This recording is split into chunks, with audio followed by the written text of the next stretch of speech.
Você já ouviu falar em distopias?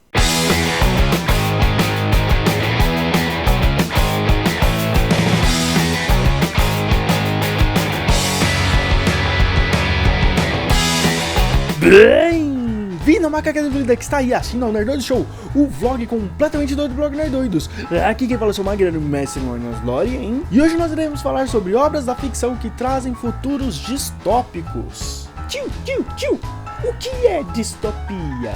Distopia, apresentação ou descrição de uma organização social futura, em que se vive em condições de extrema opressão, desespero e privação. Ou seja, um futuro que deu ruim pra caralho. E existem diversas obras da ficção que trazem futuros distópicos, geralmente como uma crítica a alguma característica da sociedade contemporânea. E hoje vamos falar de 5 futuros distópicos da ficção. E você quer dar uma força pro canal? Então não esqueça de deixar o seu like aí nesse vídeo e compartilhar para o máximo de pessoas que você puder. Quanto mais você compartilhar, mais o algoritmo do YouTube vai ajudar a destacar esse vídeo. Então compartilhando para o máximo de gente que você puder, você ajuda muito o canal.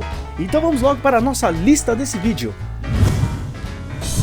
Crise econômica e social, problemas de fertilidade e um grupo religioso extremista armado. Coloque tudo numa panela e misture bem que você vai ter o universo de The Handmaid's Tale. O livro de Margaret Atwood foi adaptado para a série do mesmo nome pelo serviço de streaming Hulu. Nesse universo nós temos um grupo extremista religioso que se aproveita da crise econômica e social que está passando nos Estados Unidos, além dos problemas de infertilidade que estão tendo na nação, realizam diversos ataques terroristas para assumir o poder. E quando conseguem, transformam os Estados Unidos da América em Gilead, uma república teocrática totalitária, onde o homem é a figura absoluta e a mulher é extremamente submissa a ele. Em Gilead, livros, revistas, jornais, tudo isso é proibido. Na verdade, até mesmo algumas palavras são proibidas e a punição por dizê-las é ter sua língua cortada. Outra coisa que é considerada crime em Gilead, nesse caso passível de morte, é o simples fato de ser homossexual. E as mulheres passam por um processo de extrema submissão aos homens.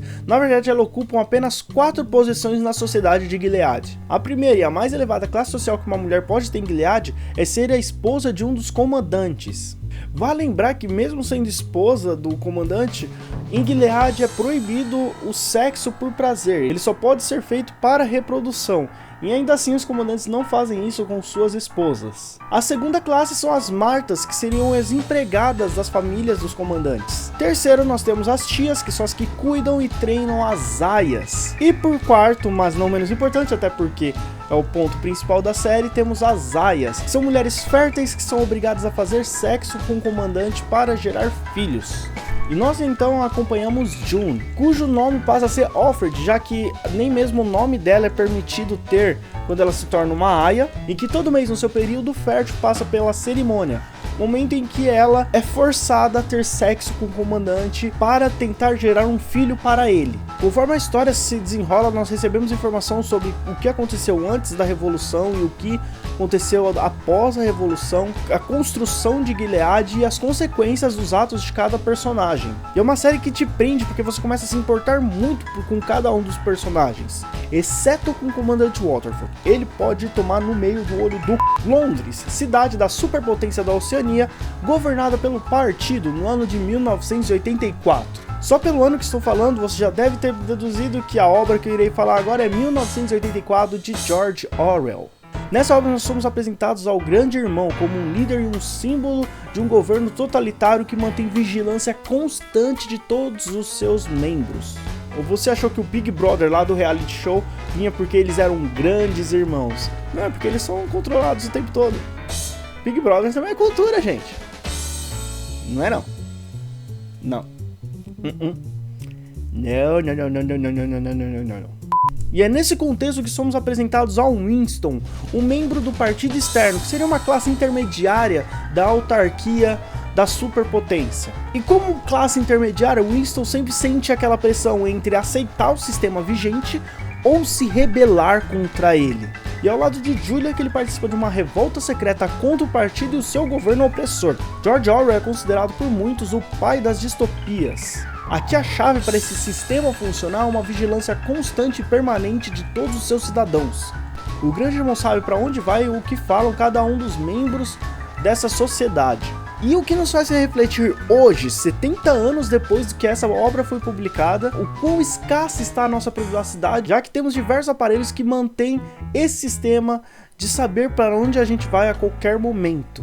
Temos também uma construção psicológica incrível. Chega a ser até aterrorizante como o partido consegue manipular a verdade para os seus cidadãos. E como eles são suscetíveis a aceitar essa verdade quando seus medos são colocados à tona. E aí a gente tem ainda as motivações do partido, que representam muito uma mente totalitária. Eles não desejam o poder para serem extremamente ricos e terem uma vida luxuosa. Não, eles só querem o poder para ter poder. Então 1984 é uma crítica não apenas aos governos totalitários, mas também à subversão e à corrupção do ser humano quando ele é colocado de frente com seus maiores medos. Dá uma chance, dá uma lida nesse livro. E não é só de livros que vive a distopia, elas também invadiram o universo das histórias em quadrinhos.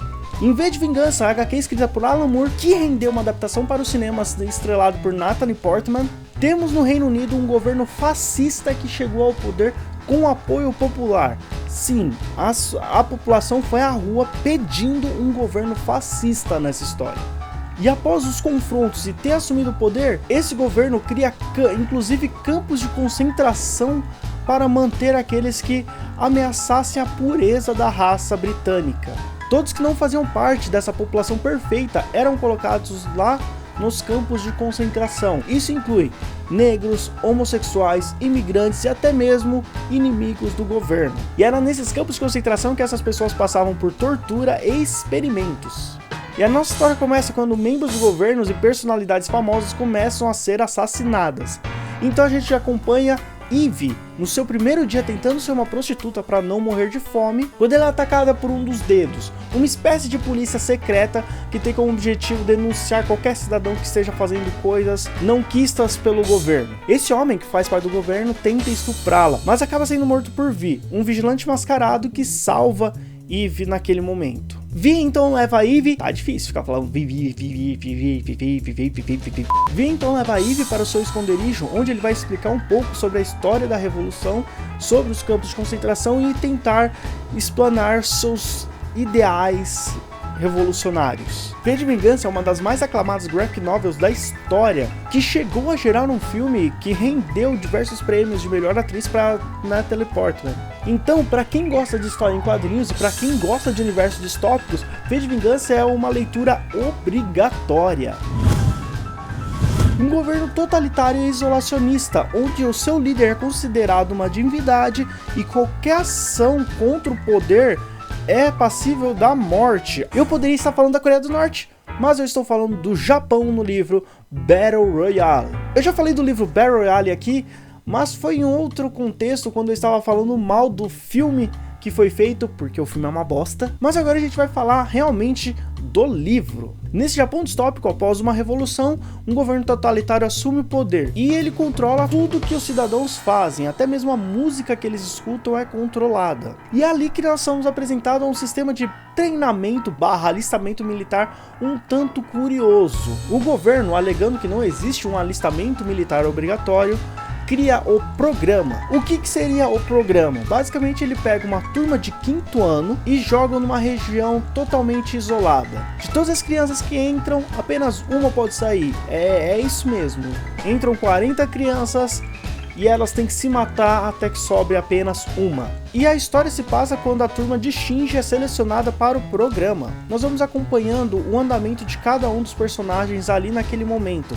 Cada capítulo vai falar sobre um personagem diferente e o que aconteceu com ele, a forma como ele morreu e tudo mais. Battle Royale não foi apenas um best-seller no Japão, mas no mundo inteiro, e foi um influenciador muito forte da cultura pop. Serviu como inspiração para a série de livros e filmes Jogos Vorazes, que foi um sucesso absurdo, e também influenciou todo um gênero de jogos que levam inclusive o próprio nome do livro, Battle Royale.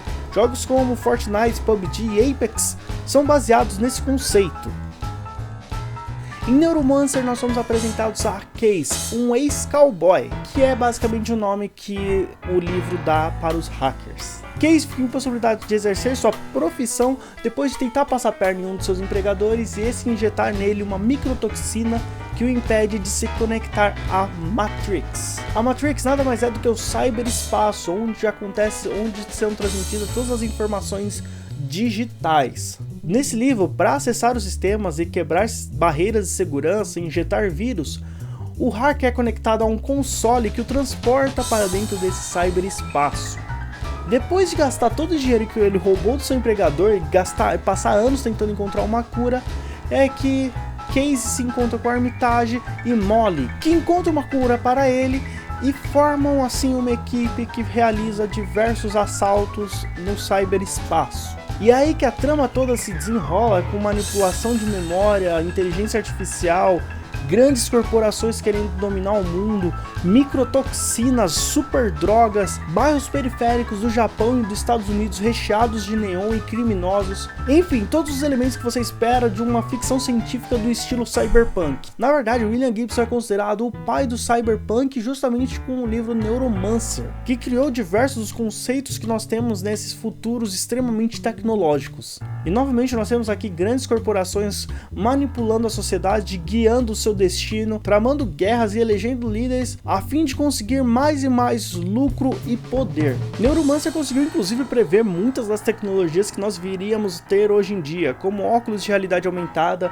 óculos de realidade virtual, drones e outra coisa extremamente importante para a história, a inteligência artificial. Então, se você é fã de ficção científica, esse livro com certeza é para você. Você deve ter percebido que o que mais assusta em distopias é justamente sua semelhança com a realidade. Muitas delas a gente consegue perceber a sociedade caminhando para se tornar algo semelhante. Em alguns casos, nosso próprio presente é extremamente semelhante à ficção. E será que nosso futuro vai ser uma distopia? E é claro que existem diversas outras obras que trazem futuros distópicos.